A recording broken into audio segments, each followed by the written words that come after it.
Checkout tracking by the NPD Group brings you a receipt collecting system that gathers data anonymously through technology we created, providing your businesses with answers.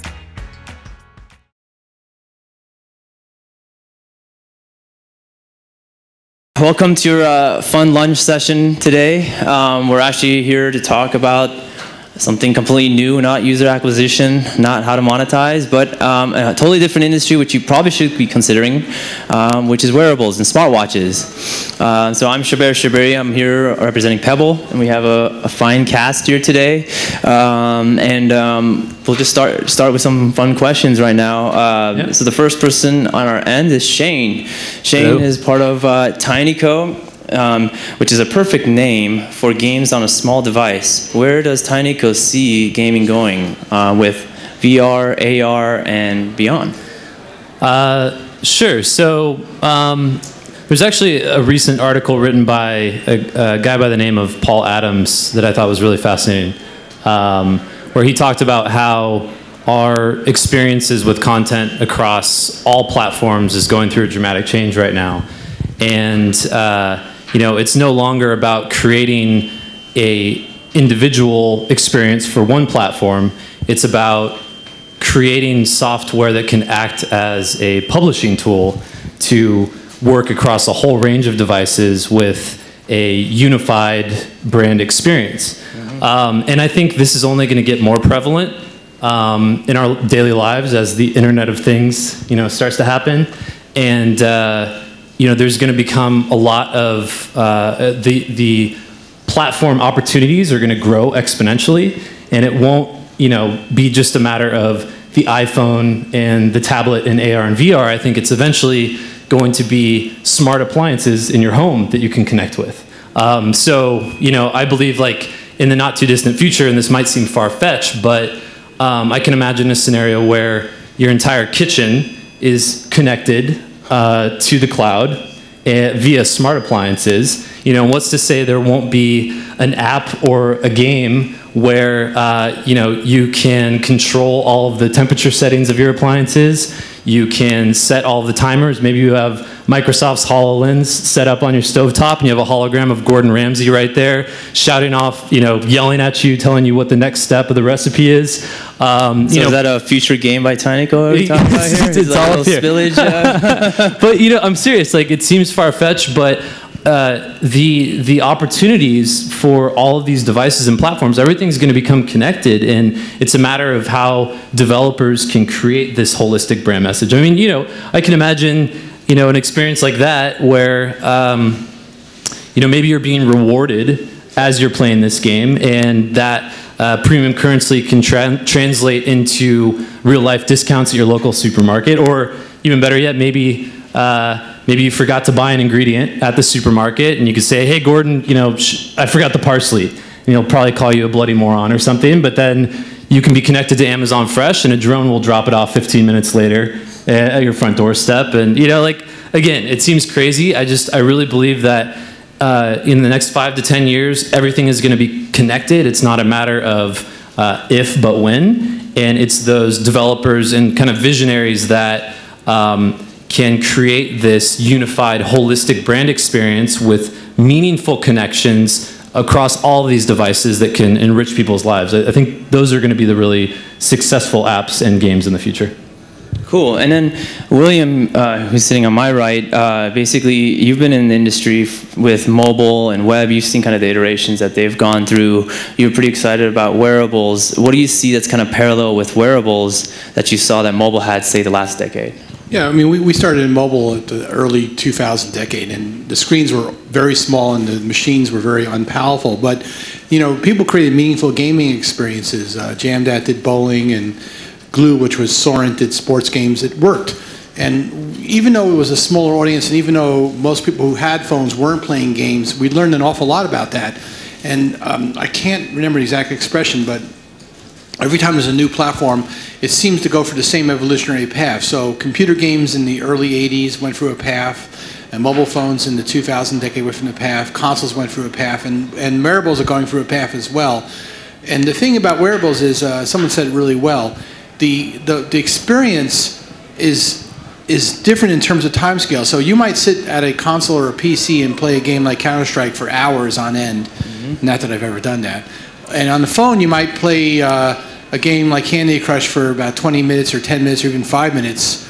Or as Trip Hawkins used this for his digital chocolate company, he said, seized a minute. But with watches, it's really brief moments of interactivity. You're playing it for a couple seconds. And so, you know, we started out with a blackjack game, Blackjack Anywhere, because we knew the game, and we also knew that on the on any new platform, the first person to come up with a traditional game that does well does very well. If you look at the iPhone, for example, in the charts, the first solitaire game that was ever released for the iPhone is still #1 solitaire game. But Apple had some problems. We'll talk about that later. Not hardware, not in terms of software, but in terms of the marketing and storefront. But with why do you think it stays, you know, like become such a brand? Was it like this first mover? Because there's a lot of times that other games actually like so. For example, I know the guys who run Mobilityware, and Mobilityware did solitaire and a blackjack game early on. We kick ourselves for not doing that, and so when the watch came out, we decided we'd do Blackjack Anywhere because we wanted to be the first really good watch blackjack game. We were ready. Not only were we ready when the watch shipped, we were ready with a revision when the watch first shipped. So we already had an iteration in field testing, so we knew it was a good product. We got around all the technical limitations in the sense of the watch had a problem where it was loading everything from the phone. We figured out how to make sure everything was cached, so it was running really well. It runs great, but Apple kind of messed up the storefront, so there's no discovery, and a lot of people are just ticked off about it, and Apple probably won't fix that until they do the next software release, which is the fall. So now our attitude is, okay, well, you know, we invested in the watch, we believe in wearables, so what we're going to do now is we're building games that are just awesome games that really function well on the watch as well as functioning well on the phone. And I'll tell you one of the titles that will make a lot of sense. We're doing a game called Red or Blue, and it's for the elections. Red or blue, did a Republican or Democrat say that? So you just have a quote that comes up, and you have to determine whether you think a Republican or a Democrat said it. It's not my idea. It's actually the CEO's idea. It's a brilliant idea, and you know we're doing that because it's the kind of thing where you could pick up for a couple seconds and get something out of it. So, like, when you guys were doing this, right? Like, actually, one of the questions I was going to ask is like the iteration of gaming is so different. Console gaming, like you said, people play for hours, right? It's like a religion. We saw this weekend what happened in Seattle. 17,000 people were packed house to watch a console game tournament or like a mobile. Yeah, I've been to Korea in the early when it took off with StarCraft in the 2003-2004 time frame. It was insane. Yeah, and then you know both you guys like do mobile games, and now like with wearables, how do you kind of, you know, envision? Do you guys launch one platform, or if you want to cross-pollinate, let's say Family Guy, like what do you guys do to make it look and feel? Either is it like each one is different, or is it you know, a very similar experience? Yeah, I think it kind of goes back to what I was saying before about creating that unified brand experience. You know, we started off with Family Guy on our on smartphones, and then we just created an app for the Apple Watch. But you know, we don't think of the Apple Watch as a tiny iPhone because it's not. You know, like you were saying, the interaction times are much shorter. The screen is much smaller. You're more limited with what you can do on the watch, and we take all of that into consideration. So, as an example, with the Family Guy app for Apple Watch, we took the screen size into consideration, the interaction time. We developed an app where the UX, it's essentially like a short memory game similar to Simon Says. It's just very easy to play, easy to understand. It's a short experience, but it's also an additive experience to our smartphone version because you get rewards and premium currency that translates back into the smartphone version. So again, it's a matter of kind of creating this holistic ecosystem. You know, it's not just one experience on the smartwatch. We want it to be all related. We also have a Facebook version. That version, it's in beta mode right now, but you know, it's a deeper experience. It allows for more customization because you have more control with the mouse, more social aspects, so on and so forth. Interesting. And then when you guys were doing this kind of blue versus red, Republican versus Democrat. Red or blue, yeah. Red or blue, yeah. So we're doing two games. Doing that, we're also doing something called Fact or Fiction. So why the watch? Like, you know, QuizUp was #1 on mobile, say, a year or two ago, right? They got hundreds of millions of users. So, you know, what is it that the watch is kind of... This is sort of like the idea, actually, Eisner's talk was really good because he was saying the medium is not the message, the medium itself is the medium. You know, I mean, the message itself is what's important. And so what happened here is someone just simply threw out a quote that sounded like a Democrat, but it was a Republican, and everyone was going, "That's really interesting. I thought that was a Democrat's quote." And then someone said, "Well, politics is coming up. What if we made that a game? Just simple yes or no, true or false, you know?" Yeah. And then we figured we could also do things like fact or fiction. So I have a fact or fiction prototype on this where there's a thing that says Leonardo da Vinci would go to the market and buy animals to prevent them from being killed. Is that true? And the answer is, yeah, it's true. And then you try to figure out, you know, how do you throw people off with that? You know, because you can come up with outrageous facts. So you start off easy, and then you get crazier as time goes on. And so itself, here's the thing. One of the things I found in mobile that was fascinating, because I've been in the video game world forever, right? So I was at Activision for 6 years. The thing about mobile is you can take a game and you can distill it down to a simpler thing. So Test Drive is the one that hit me the most. This is a game where you build cars and stuff, and all you do is push a button to shift, right? There's no driving, there's no drifting, there's no courses. It's just drag racing, shift, shift, shift, and you modify the cars. And it occurred to me what was going on was that people were basically distilling games into very pure things where they limit the stuff. Flappy Bird, you know, same thing. You know, all you do is push a button to make the bird go up. It's a platformer game of sorts, but it's super simplified. So why not take something that would normally be like Trivia Crack and make it even simpler? Yeah, so like the functionality of the phone is obviously a lot more than you would on a web, right? You have an accelerometer, you have... But everyone who went that way kind of screwed up a little bit. I mean, yes, there are games that succeed, but it turns out some of the most successful super casual experiences are extraordinarily simple games where they don't do... we built a tilt game once, and I regretted it afterwards because it was too hard to play. But what I'm saying is something like Flappy Bird or Tiny Wings or, the multitude of one-button games, they really work extremely well. Test Drive and the rest. You know. Yeah, it's just that one addictive nature, right? So, what do you guys think is an addictive nature that the watch could bring? Right, there's functionalities like accelerometer, magnetometer, location, GPS. Like, what are you guys thinking of?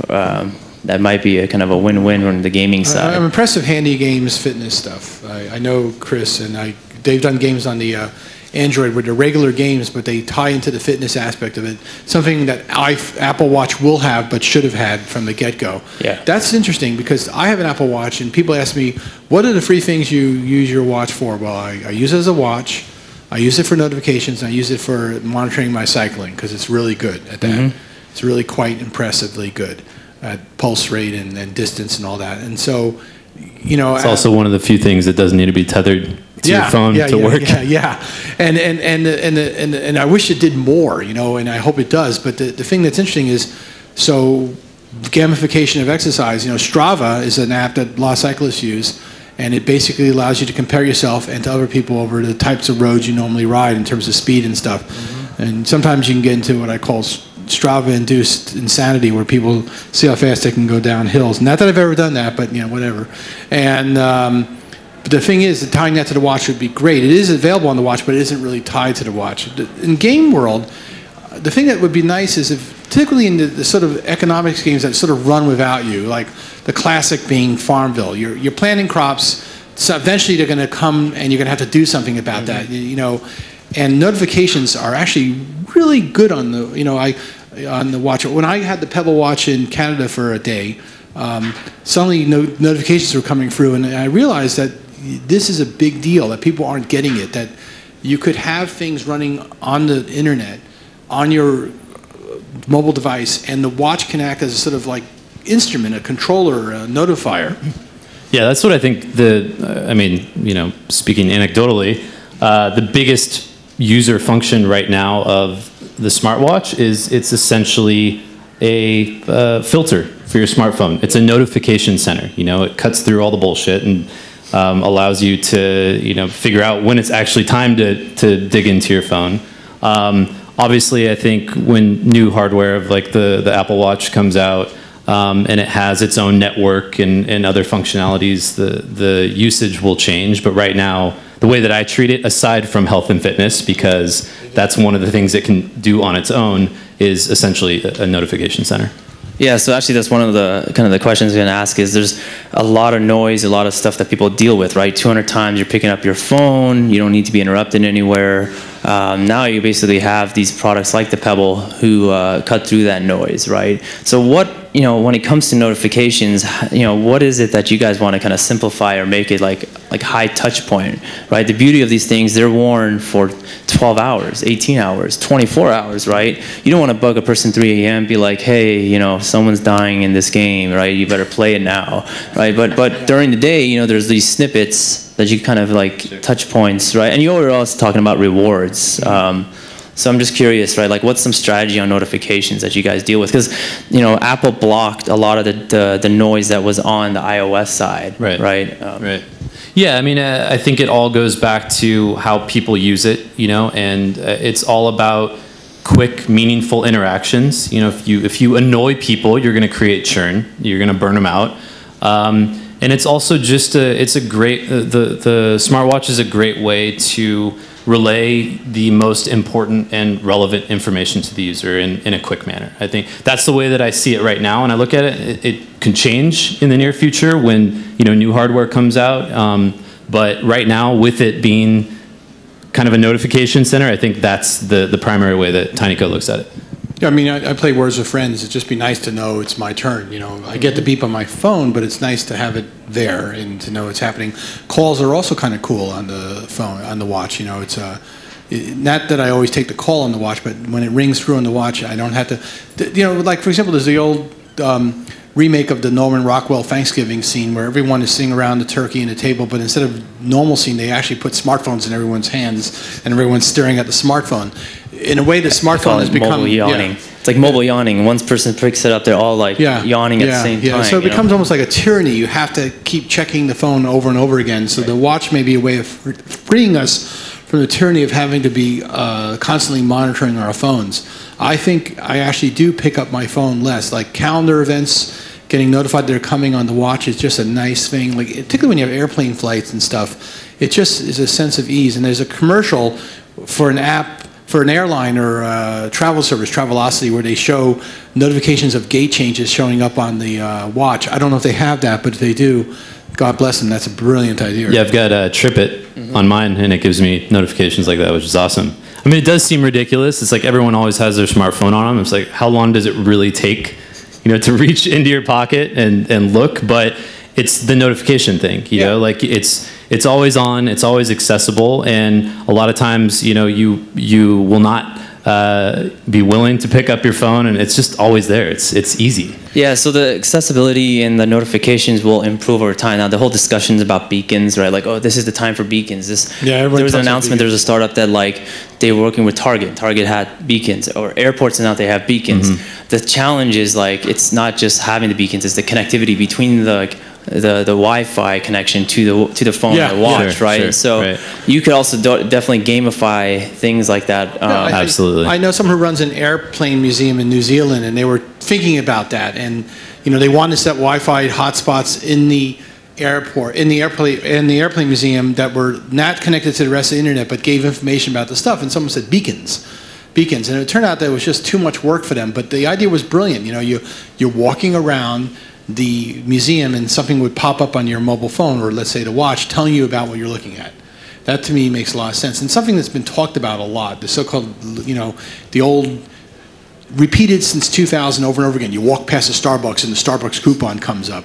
At one point I took a brief stint in an internet coupon company called Save.com, and this was talked about every single conference, and turned out it never happened. But yeah, I mean, there's things that could be done. And then in terms of games, there's a whole slew of games that we haven't even seen yet that make sense on the watch. It might make sense nowhere else.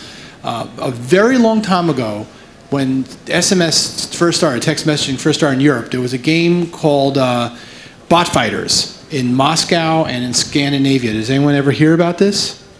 So Bot Fighters was this game that played through text messaging. You would send a text message to a number, and you get back information about what players are nearby, and you decide who you shoot. And whoever got shot first would get killed. Well, this thing was charging on the message basis. So they were charging like 20 cents a message or something like that. And they were raking in $700,000 a month in Moscow doing this game in 2002, 2003 on text messages. Well, okay, so you take that idea of like there's a big augmented reality game on the iPhone which constantly messages me, but I don't even know how to get started because it's so complicated. But there could be something like that which is simple. You know, remember that commercial for Xbox in the Grand Central Station, where one plays finger shoot? Yeah. You could do something like that. Yeah, so that's interesting, right? Like a lot of the gamers and developers have noticed because the Pebble has pixelation, it's e-paper display, there's 64 colors. And even before on older watches, which majority of which is like still black and white, they kind of use the old Game Boy mechanics. Even though we have a better processor, a lot of those games come back and people are pretty much have some sort of affinity to it because it reminds them that they're a teenager again or like a child. Flappy Bird was Nintendo graphics. I mean, they literally took graphics from Super Mario and used them. Everyone's like, I saw that and I go, wow. So what we noticed, like at Pebble, like our most successful games these two guys out of the UK have created was this thing called Pixel Miner, where basically it's like 5 seconds of fun. You get in, it's almost like Cookie Clicker meets like a free-to-play game. You click, click, click, you accelerate it, you buy, you try to get some swag, you go, you leave, and it could kind of backtrack for like 2 hours while you're working or whatever you're doing. You could go back for like, again, 5 seconds, 10 seconds, what have you. So the addictiveness is there. So instead of, again, kind of picturing as, a 5 to 20 minute game on mobile, you do it like within 5 seconds. You could do it within like an hour. You'll see people come back on a regular basis. So we see that. We see kind of the game mechanics. Like you were saying, Christopher Kasuke, who's like founder of Handy Games, they've developed like that really cool way where you could use activity tracking, very similar to picture a Fitbit or a Jawbone or a Misfit Shine meets a Tamagotchi. Right, so you're kind of like taking care of this dog over time. In the meantime, oh, by the way, you're sitting around working too much. You should go walk, right? So this is kind of like day one of kind of a cross-pollination is fitness meets gaming. I do like kind of the notion you're talking about, the addictive Strava folks, right? I think this is an interesting time for everybody to consider that, with these companies like Runtastic that are acquired by the guys at Adidas, right? Or, Under Armour has like 100 million users now, right? Where are you going to get 100 million users besides Facebook and others? Well, Under Armour now has, Endomondo, and they have MyFitness. So think about like a way where you could kind of like maybe do a game with these type of platforms. Yeah, Run Zombies. Have you seen that? The audio game. Yeah. Yeah, there's a startup actually, like a studio out of London that has a zombie running game. They have about 10 to 20 million users on mobile, right? So basically, it's like, hey, we get together, we could go for a run, and basically you're being chased by zombies, but you're actually just running and challenging each other, right? So I'm starting to see a little bit of a cross, vertical mixing together of games meets real world, right? The notion of AR, VR, right, where like we could have our real life, like what's the father.io where like they grab the phone, they're shooting at each other. I've still yet to see that live. The trailer's really awesome, but I haven't seen that live. But I've seen something much lighter come live. So I don't know if you guys are kind of testing it out or. I mean, yeah, gamification. It's been around for a while with Nike Fuel Band and Fitbit. Yeah. And I think it's, especially with the health and fitness sector, it just makes a lot of sense because there's such a wealth of personal data that could be collected since it's always on you. But I'm interested to see what other sectors will take advantage of this, like whether it's travel, or finance or e-commerce, like I think there's a lot of different kind of genres that can work with this model. Well, in the wearable space, there's some interesting stuff, right? I always bug people, how do you do the gamification, right? Right now, I think Tide had that little tag that you just place it at your home, and it's like if you're done, you can just click. Amazon has a bunch of those, right? And it orders it for you. Like Amazon Prime, it just sends you Tide to your place. So how do you gamify like that brand, right? How do you connect the brand? Maybe you just go to like agencies and brands and gamify that with a wearable like a Pebble. So I think this is just the beginning of stuff like that on a day-to-day level. There's an interesting company called Grush, where basically they take a toothbrush, and iOS game, and the toothbrush is a wearable, right? And one of the biggest challenges that people have is getting their kids to brush their teeth. Now, this is actually incentivizing the kids to brush their teeth because maybe they'll get candy or maybe they get something else, right? So, yeah, I've seen some interesting stuff. Well, yeah, in 1999, I went to this Lego Mindstorm thing at MIT, and they were using the controller from the Sega Saturn. If you remember, the controller had a little module that looked like a tiny micro-sized Game Boy, black and white display and all that, and it had connectors on it, so you could connect two of them together. So what they did is, at the very beginning, they'd ask you a couple questions about yourself, and they'd put them into the system. So you were looking for someone from Kansas, for example, and they were looking for someone from San Diego, and if they found you, they'd score a point. So everyone was running around at this conference at MIT Media Lab, connecting these little things, and now, this sort of social thing is interesting, Yeah, I mean, I've seen the French company do that. It was kind of a bit creepy where like, oh, you go to high school and you tag someone's backpack and you want to go on a date. I actually think that's a bit odd. But right now, like with the likes of Tinder, Hinge, and others, I think there could be some sort of gamification there too, right? Like as a game studio. Wasn't there a Google Glass thing with venture capitalists going on where you could go into a meeting wearing your Google Glass, and if people were in Google Glass, you could actually determine who the VCs were and where they were from? Yeah, there's something like that going on back in the Google Glass experiment. Yeah. It's interesting times. So one of the things, as Casual Connect, we hear always about user acquisition and retention and monetization, and oh my God, there's so much. It's so expensive now. Wearables is cheap. No one's taking advantage of it. People create a game that's pretty much like user acquisition. There is nearly 10 million devices that are out there now. And by the way, it's always on someone's wrist. So like, what do you guys see as advantageous here? Yeah, I mean, I think user acquisition is kind of a delicate proposition on the smartwatch, only because the interaction times are so short that to be served a UA ad could be very intrusive. I'm not saying it can't be done. I just, I would caution tread lightly with that. I think the key, at least for right now, is really with retention and monetization. Like you said, it's always on, and it's a great way to keep people interacting with your app or game, keep them coming back, give them valuable experiences. And then monetization, I mean, the point of purchase is right on the person's wrist. So if you can figure out a good way to kind of crack that code and make it meaningful, make that purchase meaningful and simple, I mean, it's a gold mine. Has anyone done, besides me, has anyone paid for things with their Apple Watch? Yeah, it's pretty fun, actually. It's silly, but it's fun. What'd you buy? For groceries, the Whole Foods, whole paycheck, they take it. Whole paycheck takes it.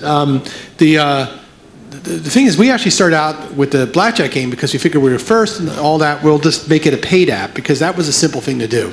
No ads. It's $1.99. You just spent $600 on a watch, pony up to $2. And that would have worked, but of course, one of the things that I mentioned earlier is Apple's entire storefront for watch apps is broken.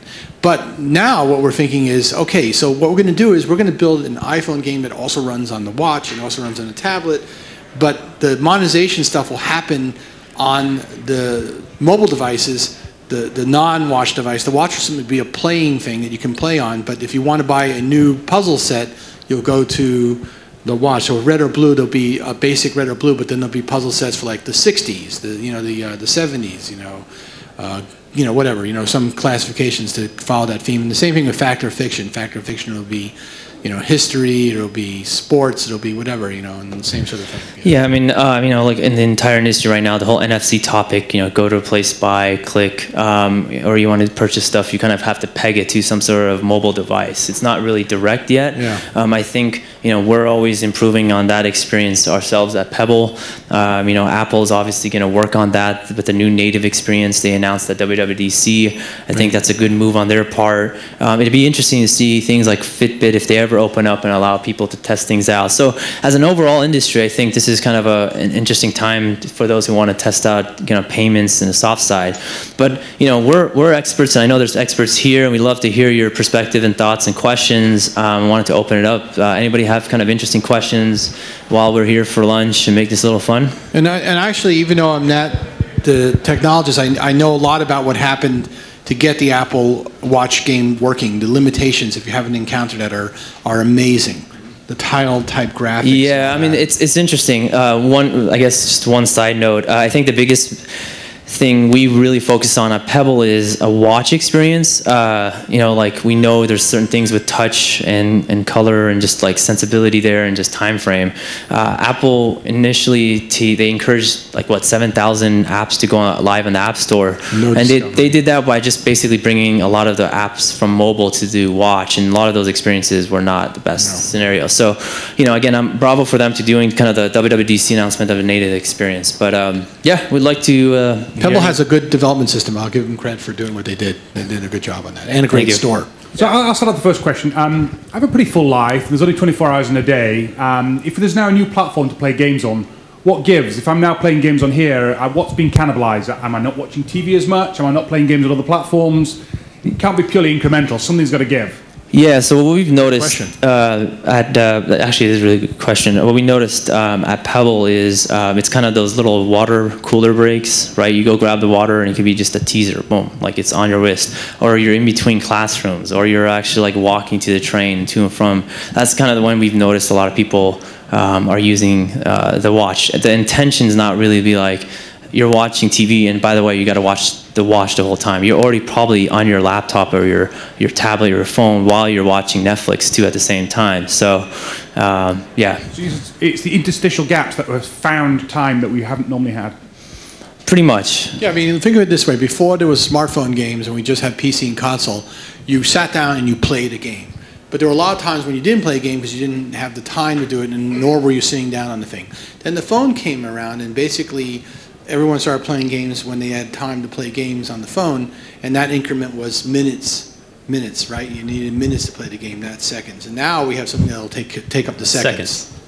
Our attention spans are getting much shorter. I gave credit to this before, but Trip Hawkins, when he formed Digital Chocolate, had a motto called "Seize the Minute." That was the model of Digital Chocolate. This is "Seize the Second."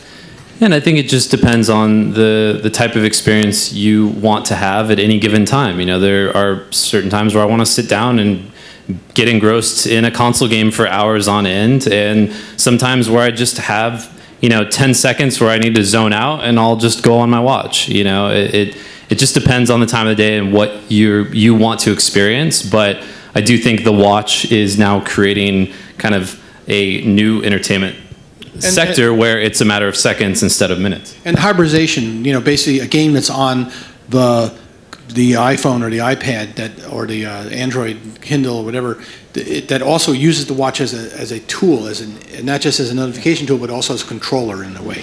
Yeah, that's a good point. So like one of the things I always say to people is, you know, when Zuckerberg launched on Facebook, the App Store, and kind of Steve Jobs took it and put it on mobile, they just decentralized what the game industry used to be, which was like, I'm an indie studio, I don't know where I'm going to publish this. Oh, by the way, there's only maybe 5 brands you have to go with, and they're going to take a lot of royalties.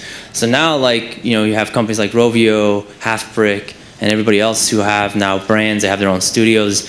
They've taken advantage of the minute rule. The second rule is, I think, a hybrid. Like with watches, I've noticed it's, you know, again, it's the teasers, but it's behind the scenes, like you were just saying. It's how to stay afloat with your other game mechanics. It maybe not a game on the watch. It's maybe more like, hey, you play, you know, League of Legends. Let's just be part of your day that you're not playing League of Legends, and then that's kind of the association with it. Besides just a game on the wrist. Okay, next question. Technology limitations. Everyone kind of jokes about sort of battery life, but what are the other technical limitations that are coming up? Is it pixel density, processing speed? What's the barriers, and what's going to eventually crumble and move it to the next? Yeah. So basically, I tell people this is not a computer like the tablets and the phones are, right? I mean, you have ways to do some stuff like this is better. There we go. You have things like the Pebble where we're limited with real estate. It's like 144 by 162. We have 32-bit. You know, like when you have devices that have much better kind of traction, it's not the same at all. However, we kind of simplify and say, how do you dumbify or getify your game? Just just send that little IP, like character, make it into a watch face, you know, make it something where it's just like, you know, I've noticed kids go mental with the watch, right? They're like, oh, this is the coolest thing ever because my mom will probably give this to me versus like the phone, right? So the limitations are there on the hardware side, but again, the reason is we're not trying to be, you know, a game console or mobile device. We're just trying to be a watch at the end of the day. But if you kind of compare the Pebble to what the Game Boy was, what the Nokia phone was, we're a lot advanced. I would love to build watch faces. I would love to build an aquarium watch face, which was a clock and an aquarium, and you could touch it and things would happen, but you didn't have to. And you can't do that right now. So let's talk about limitations on the Apple side. This device is not a pixel addressable device, really. There's no sprites. It's basically like a style sheet with tiles that have subtiles. It is hard. But I will say, you know, full blackjack game with splits and everything, they pulled it off. They did it miraculously because people are clever.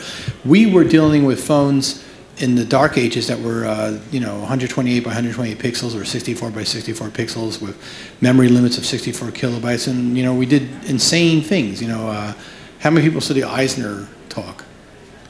So I did a game with Topps in 2004, 2005 with a lot of people I'm working with now, which was a multiplayer card game based on Topps cards where you challenge people. They got invites through text messaging. It would deliver the game to them. It was the dozens with the Wayans brothers. So we were way too ahead of our time. But the point is you can overcome the technical limitations. The technical limitations are always overcome by clever people. The problem is, does it make sense? That's the question you'd be saying to yourselves. You should just simply imagine yourself walking around the watch and thinking about, am I going to be doing something that makes sense? Because, yeah, I could acquire a team good enough to put together something like, you know, a game, you know, Game of War, you know, like the title is advertised everywhere, make it run on a watch. They could do it. They're great, and brilliant people would pull it off. But it would be worthless to play it because you'd be stuck there, you know, trying to tap on little things for, you know. Well, and the joke of the company is we have two people who do UI. The CTO, she has weak eyesight. I have great eyesight, but I have gigantic fingers. Combined, we can basically figure out how to make watch games playable because if I can touch it and she can see it, we're done. You know? Not everything is for the watch. So more limitations. Like so, a good thing is this better? Much better. Okay. Yeah. You know, one of the things is we allow developers to develop in C, so it's very similar to iOS. The limitations are we are not plugged in with Unity, we're not plugged in with Cocos 2D, you know, we're not plugged into all the other gaming platforms. So, you know, there are things that we're growing and trying to figure out, but yeah. We're doing our new games in Unity, even though Unity isn't on the watch. And you might say, why? Because you have to build a special version for the watch. The idea is that we're doing it in Unity because we want to have a lot of platforms. These are the sort of red or blue and fact or fiction. But we also figure that eventually Unity will be on that watch. So, yeah, so we have to build a special watch version for now. But, yeah. Once the hologram of Chef Ramsay is available, then... there you go. Yeah. So, questions from the audience? There we go. Oh, there's mobility wear. Yeah. So somewhat inspired by mobility wear, it sounds like you wanted to be on watch first just to get there early. Yeah, we wanted to build the best blackjack game we could possibly run on a watch and be there when the watch shipped. Yeah, so I think that was a smart strategy to be there. Yeah, you guys were brilliant, by the way. But has it worked out for you? No, because Apple broke the store. Apple broke the store. So could you elaborate a little on? Okay, so here's what happened. Here's what happened to the store. There's a thing called the Watch Companion app that runs on your phone that lets you discover apps. When you go to games, it shows you 12 or so games, and that's it. You can't browse through games. You can't say, okay, let me go to casino and see what games are in casino. So if you didn't make the cut, 12 apps for the last 3 months.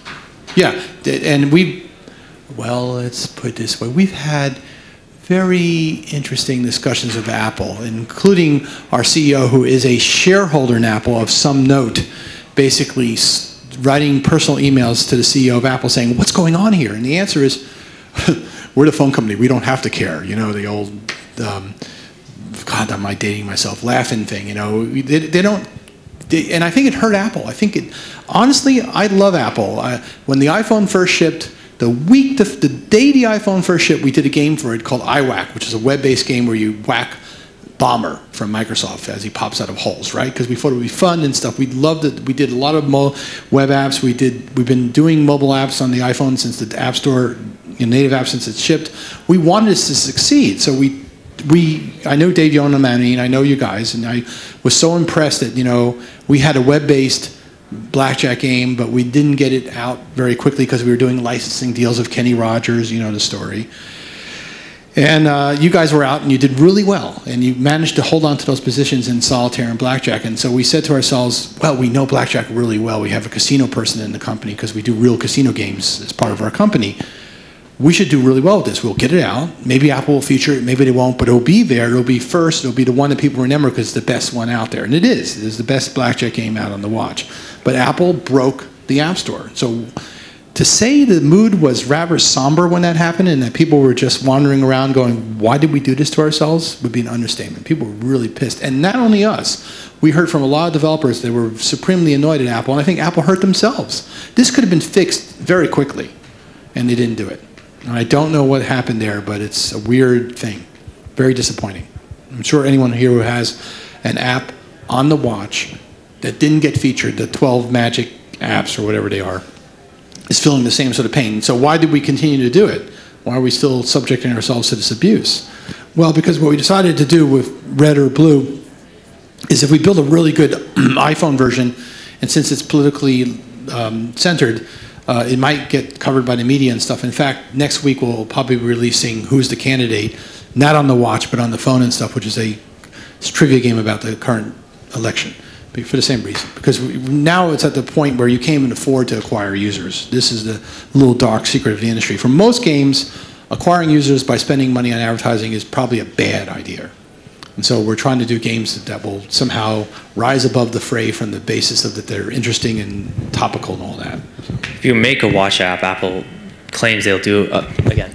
If you make a watch app, Apple claims that they'll high probability they'll feature a mobile version too. So how can they do it? They only have 12 slots. They've already filled them up. Well, on the mobile store. So for example, what is it? Funny or Die never was featured until they made the watch app. Well, that's cool. Well, hopefully that'll happen with Red or Blue. And there's a bunch of other kind of apps. I hope we didn't burn too many bridges with them, but well, besides the fact that I did a gigantic game at the end of last year that got rejected by Apple and Google, but that's a whole nother story about political correctness and all that, And that's the thing, games should have the same rights as any other media to be obnoxious. You couldn't do a Blazing Saddles, quote unquote, on a phone nowadays. You couldn't do anything that crazy because it would never get accepted. So let me cry about that one day, Cool. Well, maybe the last question, then we can all grab some lunch if we haven't had lunch before. Yeah. So you mentioned sort of Gordon Ramsay and this sort of virtual thing. There's augmented reality and sort of virtual reality. If you had your crystal ball looking forward in 2 or 3 years, which is going to be the dominant technology? Are we going to put a total sort of headset on there and be involved in a virtual world, or are we going to be looking through this HoloLens style thing, will be augmented, played on the real life? Which do you think is going to be the most popular product? If I could tell the future, I think augmented reality, because it's less invasive. You don't have to have this big shield over your head, and it can interact with normal things in your daily life and change them to make you more productive or enrich your experience in some way. The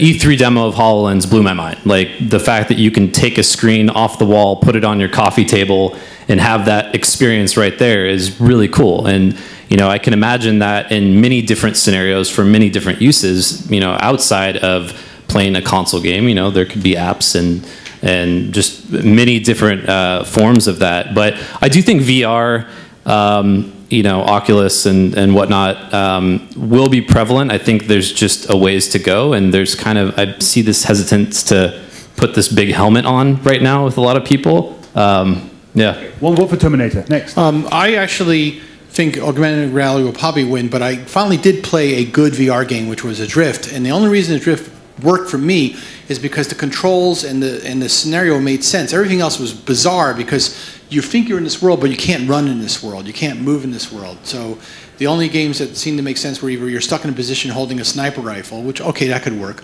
But Adrift worked really well because you're in a spacesuit, sort of like Gravity, and you're in a space station, you're moving using thrusters, and so it worked. The nauseousness and all that made sense. Now, when Google Glass was around, I immediately thought of that Bot Fighters game and saying, oh my God, we're going to do this. You'll look around, you'll see people, you'll fire stuff at them. This is going to be awesome. But then, boom, it's gone.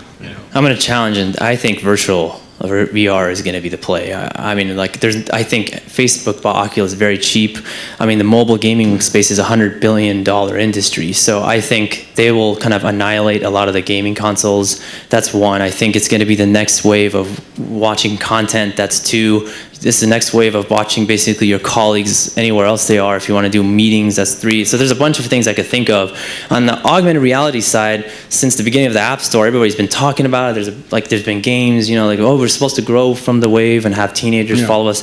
I haven't seen it. I just feel like, you know, it's going to be a lot longer process, and, you know, maybe wearables could help out. But I'm a big fan of Oculus, Kickstarter, yay.